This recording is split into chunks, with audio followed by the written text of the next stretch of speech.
তুমি এত বড় বড় গাজর দিয়ে কি বানাচ্ছো?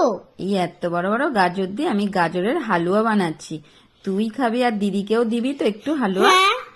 দেখো বন্ধুরা, আমি কিভাবে গাজরের হালুয়াটা বানাচ্ছি। প্রথমে আমি 4টে গাজরকে ভালো করে আমি গ্রেট করে নিয়েছি। এরপর ফ্রাইং প্যানের মধ্যে 2 চামচ ঘি দিয়ে গাজরগুলো দিচ্ছি। গাজরগুলো 2-1 বার নেড়ে চেড়ে আমি হাফ লিটার দুধ দিয়ে দিচ্ছি। দিয়ে আবার ভালো করে একটু নেড়ে চেড়ে দুধটা ঘন হওয়া পর্যন্ত একটু অপেক্ষা করব। দেখো দুধটা ঘন হয়ে গেছে আর গাজরটাও সিদ্ধ হয়ে গেছে। তারপর আমি পরিমাণ মতন চিনি দিচ্ছি আর 4টে এলাচকে ফাটিয়ে দিয়ে দিচ্ছি। এরপর আমি ভালো করে নেড়ে চেড়ে আমি একটু শুকনো মতন করে নিচ্ছি। আর একটা ফ্রাইং প্যানের মধ্যে আমি কিছু ড্রাই ফ্রুট নিয়েছি। এখানে কাজু, কিশমিশ, আমন্ড এগুলোকে হালকা করে একটু ঘি দিয়ে ভেজে এই গাজরের হালুয়ার মধ্যে আমি দিয়ে দিচ্ছি। দেখ গুবলু, আমি এটা বানিয়ে দিচ্ছি, তুইও খা আর দিদিকেও একটু দে। খেয়ে বলবি কেমন লেগেছে, বন্ধুদেরও বলে দে কেমন লেগেছে। গাজরের হালুয়াটা খেতে খুব ভালো।